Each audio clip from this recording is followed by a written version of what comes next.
Welcome to the Deep Dive. We're diving into some fun trivia and interesting facts today. Oh, sounds fun. I think so too.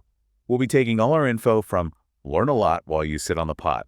Fascinating trivia and fun facts about science, history, sports, pop culture, technology, mind puzzles, and so much more. What an interesting title. It's written by Jack Haynes. The idea is that you can learn something new even during those, short breaks, Right. And it's a #1 bestseller on Amazon for U.S. state and local history. Wow, people must be loving it. Yeah, they are. It looks like a lot of people like learning in those little pockets of time. Definitely. We all have busy lives, but still want to keep learning new things. Exactly. So are you ready to dive in? Let's do it. Okay, so get this. The average person spends 92 days of their life on the toilet. Whoa, that's a long time. Almost a third of a year. Yeah. Now I get why the author chose the setting for learning new things. We've got to use that time somehow. Right. Why not learn some fun facts while you're there? Like, did you know that there's such a thing as the bathroom microbiome? A microbiome, like the kind in our gut? Well, yeah. It's just a community of all those tiny little microorganisms living in a certain environment. Oh, I see. And it turns out that even our bathrooms have their own unique microbiome. That's kind of wild, isn't it? So we're never really alone in there. Apparently not. So I was wondering, what kind of microscopic roommates are we sharing our bathroom with? Well, think about it. Bathrooms are humid and warm, plus they get cleaned with all kinds of products, and then, of course, there's us. Yeah, true. So it's kind of a perfect environment for bacteria, fungi, even some viruses. Wow, that is fascinating, but also maybe a bit gross. Yeah, maybe a little. But most of these tiny organisms are totally harmless. Some might even be helpful. Oh, okay, that's good. But it's cool to think about how even something as simple as cleaning the bathroom can affect this whole little world that we don't usually see. I know, right? Okay, let's switch gears a little bit. I was reading about some strange bathroom habits that people had throughout history. Oh, like what? So picture this. It's medieval Europe, and people are terrified of bad smells. Makes sense, I guess. I mean, back then. Right. They thought bad smells could spread diseases, which, given what they knew at the time, wasn't entirely wrong. True. Here. So to combat those smells, they would carry these little pouches of herbs called pomanders. Pomanders. What are those? Basically like a little bag of potpourri that people carried around with them. Interesting. So they'd just walk around sniffing their little pouches of herbs. Yeah, to ward off disease. I guess it would mask the bad smells at least, but I doubt it actually prevented any diseases. Probably not. But it's cool to see how people back then tried to understand the world and stay healthy with what they knew. I agree. It's like a little window into the past. Okay, are you ready for something a little lighter? Sure, bring it on. All right, have you ever heard that Leonardo da Vinci used to write backwards? Backwards, you mean like mirror image? Exactly. He was left-handed and found it easier to write from right to left. Some people think he did it to keep his notes secret. A secret code. Yeah, but others think it was just his preferred way of writing. It makes you wonder if this unusual way of writing had any influence on his art at all. Right. Okay, let's talk about some tech trivia. Okay, all right. So did you know that the very first computer programmer was a woman?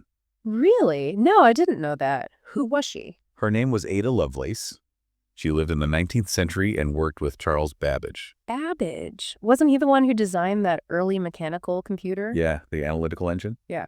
And Lovelace, she wrote the first algorithm meant to be processed by a machine. So she basically created the first computer program. That's right. Wow, she was way ahead of her time. She was a true pioneer. Unfortunately, her contributions to technology were often overlooked. That's a shame. Yeah. But thankfully, there's growing recognition of her work now. There's even a day named after her, Ada Lovelace Day, to celebrate women in STEM. That's fantastic. It's so important to recognize the accomplishments of women in those fields. Absolutely. Speaking of challenging assumptions, I found some interesting psychology experiments mentioned in this book, Oh, yeah. Like what? like the Milgram experiment. Oh, right. The one about obedience to authority? Exactly.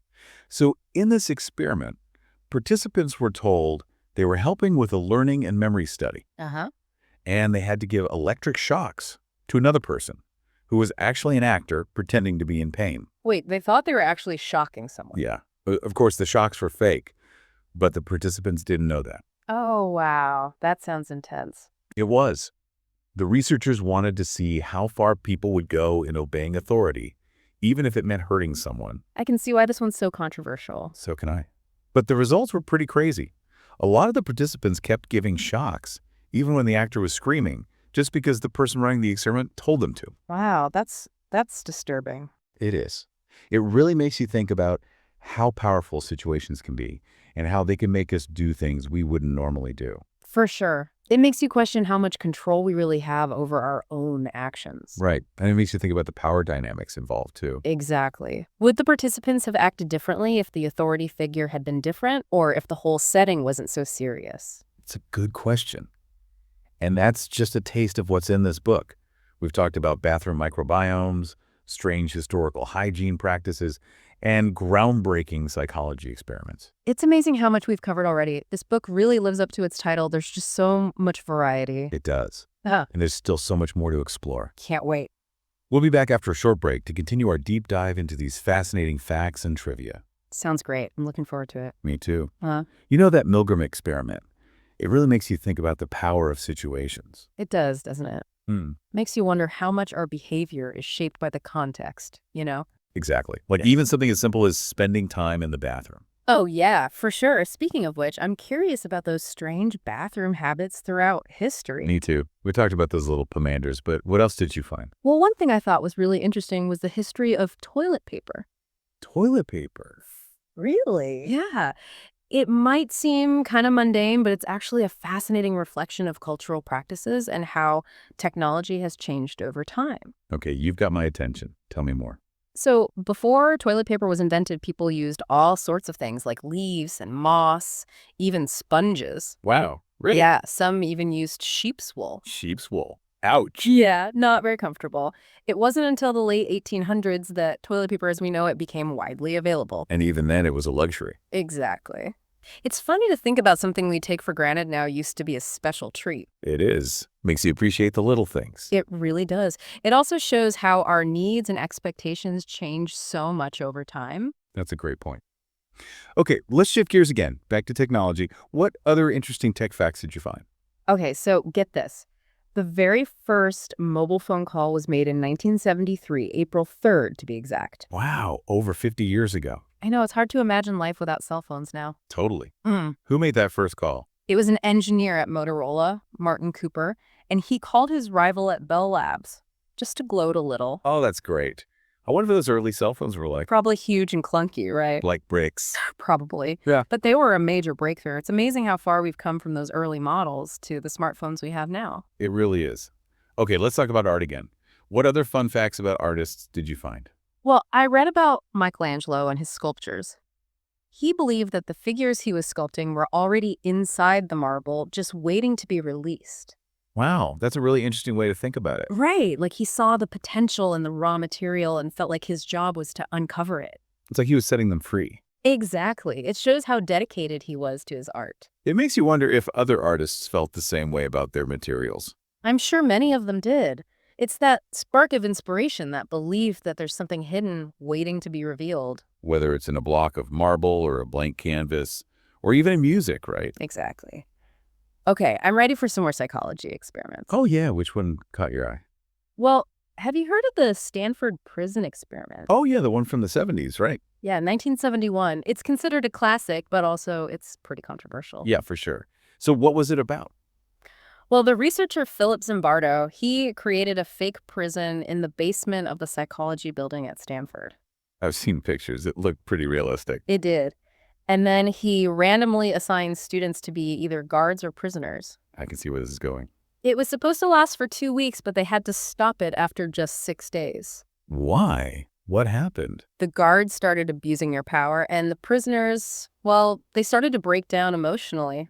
It's scary how quickly things escalated.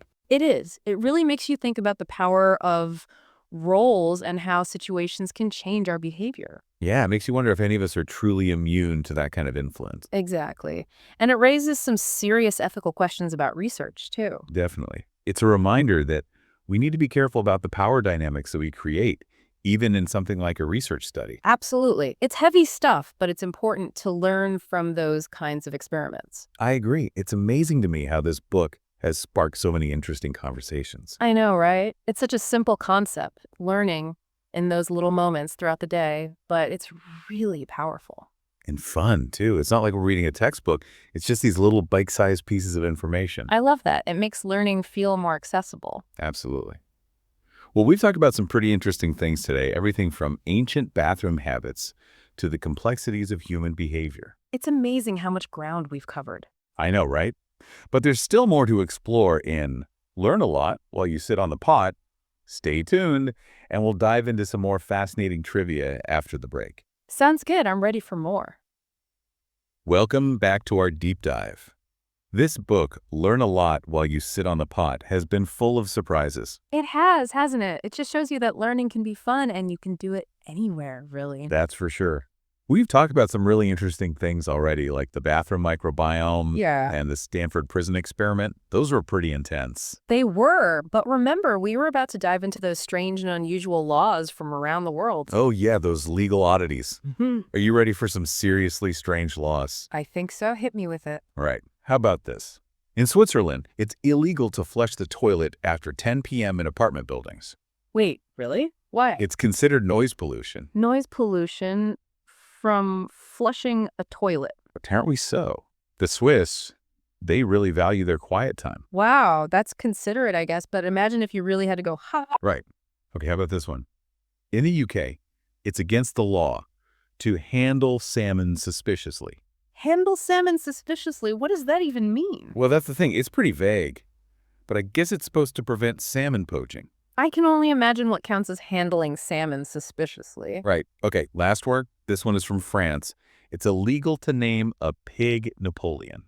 A pig named Napoleon? That's so random. Why? It seems like it has to do with history. You know, Napoleon Bonaparte. The emperor? Yeah, he wasn't exactly known for being a good sport, so maybe they made this law to prevent anyone from making fun of him, basically. Well, I guess it protects his legacy, sort of, but it seems a little unfair to the pigs, doesn't it? It does, but it's a good story, right? It is. And that's what I love about this book. It's full of these weird and fascinating little facts that make you look at the world differently. I totally agree. So as we finish up our look at Learn a Lot While You Sit on the Pot, what do you think is the most important thing we can take away from it? Well, for me, it's the idea that we can learn anywhere, anytime. We don't need to sit down with the big textbook. We can just grab a few minutes here and there and learn something new. I like that. It makes learning feel less intimidating and more, I don't know, fun. Yeah, exactly. It's about being curious and finding those little moments of discovery throughout the day. Well said. I think we've really uncovered some hidden gems in this book. If anyone is looking for a fun and easy way to learn new things, I highly recommend checking out Learn a Lot While You Sit on the Pot. You might be surprised at how much you can learn in those little breaks throughout your day. That's right. Until next time, keep those minds curious and never stop exploring the world around you. Happy learning, everyone!